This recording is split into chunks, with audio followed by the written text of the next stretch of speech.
Michael, how much is this just another chance to make home advantage count again? Is that how you approach it? We're trying to win every home, but trying to win every game. But home form in particular, like you said, it's the focus, the application needs to be exactly the same as the other night. You can't turn it on and off as regards to, well, they're top of the league or the bottom of the league. We always want input, influence the game how we want to, finding different ways to win. Home record's been good, clearly, and it's another opportunity to put distance between us and a team down the bottom. And when you've had those opportunities in the past, you've taken them very well. Presumably, pressure's probably the wrong word, but actually making the most of the occasion is something actually that your players have managed to achieve on a regular basis. Yeah, it's not quite as simple as our home form's good, we've beaten the teams in and around us. They've changed their team a lot since we last played them. They've brought a lot of new players in, and they've had some good results recently as well. So, and they know they need to come and get a result. So, beware of the wounded animal. So, we remember when we were in that position, the fight and the drive that we had to try and get out of it, and they'll be doing that with experienced players now as well. So they'll have a little bit more know-how. I think there was the 3 results that in a row. I think it was Lincoln, Forest Green, and Mansfield, and I think they took 7 points from the game. So obviously we've just played Mansfield, so it just goes to show you performances that they can produce. So we need to be aware of that.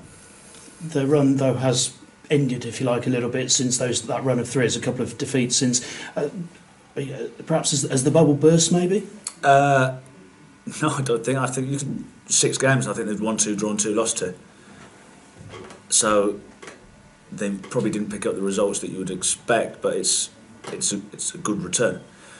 So we need to be aware of them. They've got threats, they've got pace in the team, and like I said, good know-how as well, good experience, good knowledge. So we need to be aware of that. But repeating myself, but we're at home.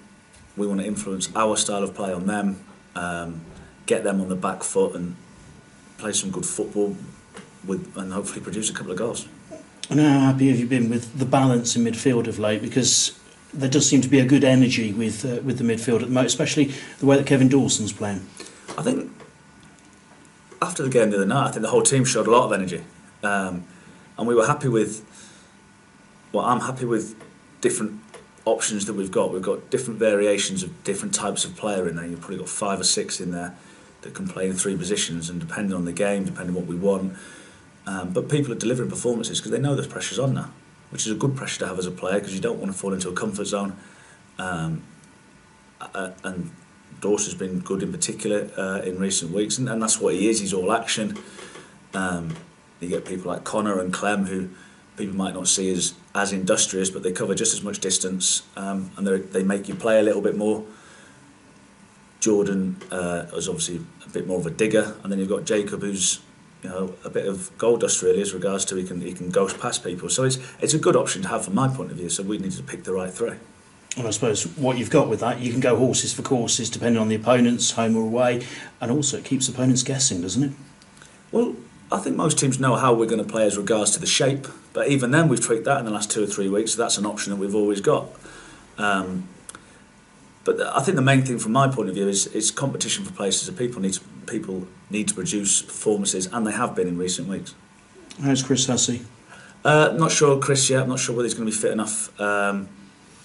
So that's just something we'll have to deal with, as we did on Tuesday night. And I thought Cameron was excellent, particularly because Adams is a very good player, and I don't think he got any change out of him after the first 5 minutes. So I was pleased for him.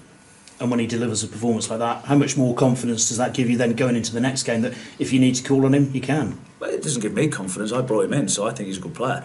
It might give him a little bit more confidence because it's difficult because he is a young lad and he's been in and out of the team and the same at Newport, but he's learning all the time. And being in and around the first team squad and environment, that's why he's been sent out by Bristol City. They obviously think he's a good player because they wouldn't just give him a new contract. So he's highly thought of here, he's highly thought of by me, so it's not a case of does it give me more confidence. I'm not playing him because I have to play him, we think he's a good player. Luke Varney scored twice up at Meadow Lane earlier in the season. You rested him, managed him, call it what you will, on Tuesday night. Is he in contention to come back in and start? Yeah, they all are. He wasn't injured, he came off the bench the other day, so he's in contention the same as anyone else.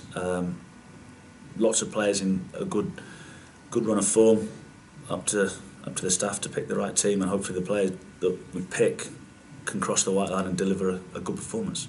And everyone else okay? Yeah, I think so. I don't think there's anything that I'm aware of yet.